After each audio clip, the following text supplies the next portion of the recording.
Shall we play a game?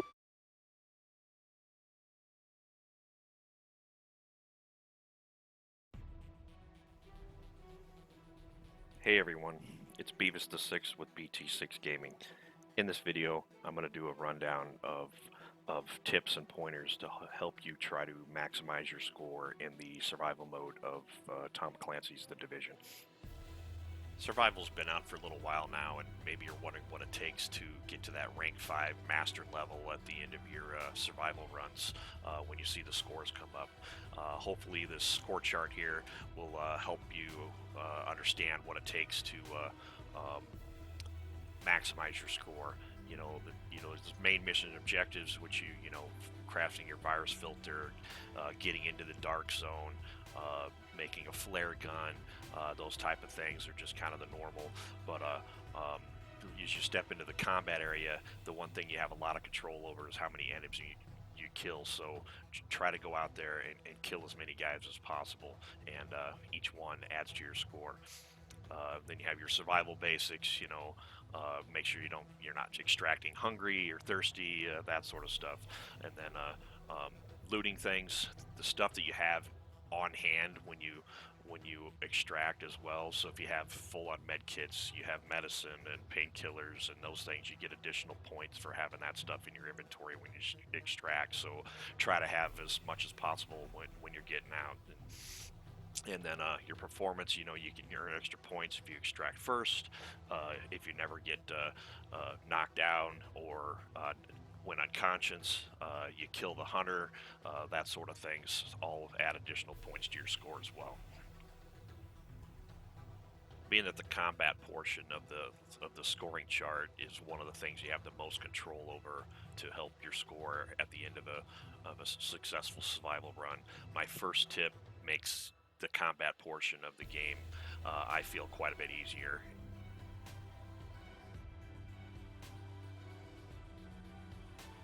One of the first things you want to focus on crafting is in the early hideout locations, extended magazines. I usually try to make 2, that way I have 1 for each of the weapons that I can then carry. These are the only locations that you can make them, so make sure you get them early on.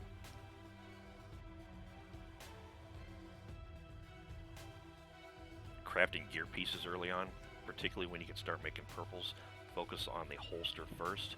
It gives you 1 stat in each category, so it really helps the most.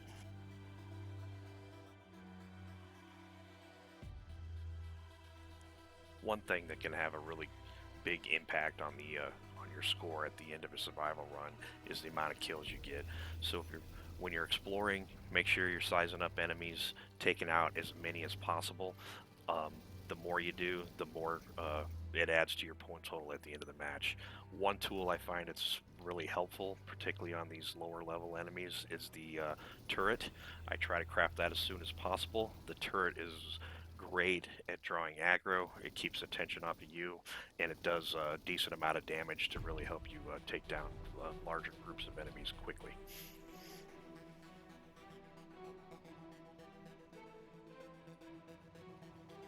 Just wanted to show another quick little clip here on kind of how valuable the turret is in doing these survival runs. It just grabs a lot of aggro and allows you to focus on the enemies that are out of cover or easy shots and take them down quick. It's almost like having an extra player there with you when you're running solo.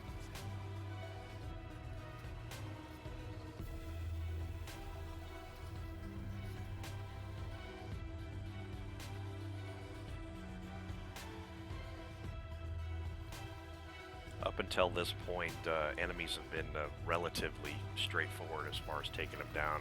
Landmark bosses in the Dark Zone, they're all elites. There's usually multiples of them, and then of course you have a name boss that has quite a bit more armor and damage output than the other enemies you've come across to up until now. So size them up, take your time, and you can definitely take them down. I would recommend that you have some gear upgrades at this point. Definitely have an improved weapon, at least a purple of some sort.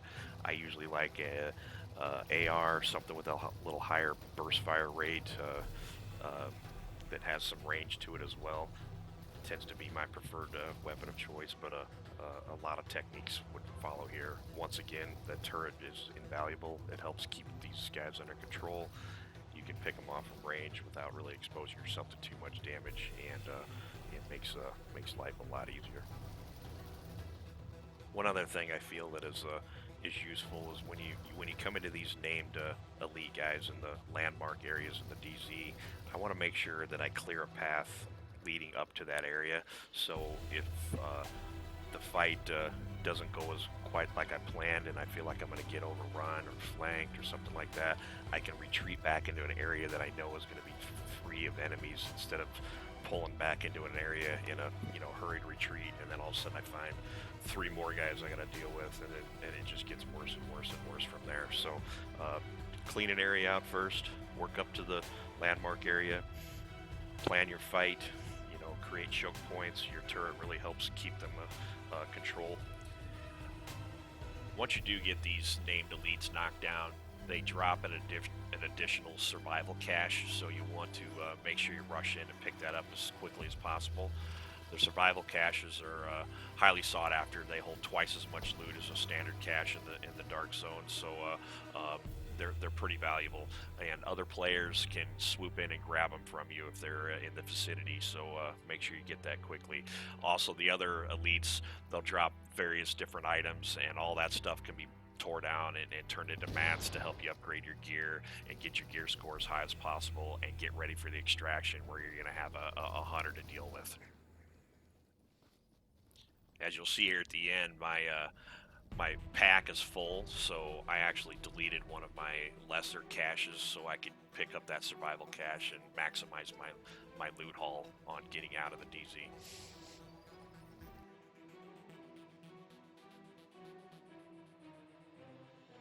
Use your flare gun to call in an extraction. Find cover. The hunter will spawn. There'll be a hunter for each member in your group, so being this one solo, I only have 1 hunter to deal with. You do need to take caution though. If another agent comes into the area, another hunter will spawn, so be wary of that. But get on them right away, burst fire them down, and they usually go down pretty quick.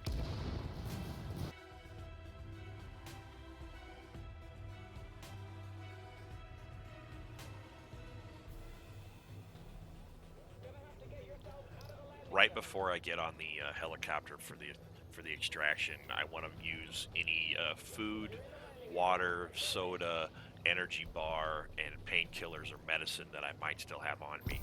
Having all those values at the 100% level, so I have no thirst, no hunger, and that sort of thing helps increase my score. Referring back to that score chart earlier, it's a pretty good bump. So if you have that stuff remaining in your pack, make sure you pop it right before getting onto the helicopter. That'll boost your score a few remaining points. And then it's just a matter of waiting for the helicopter to take off, short little flight in, and then your final score will tally up, and you've had a successfully completed survival run.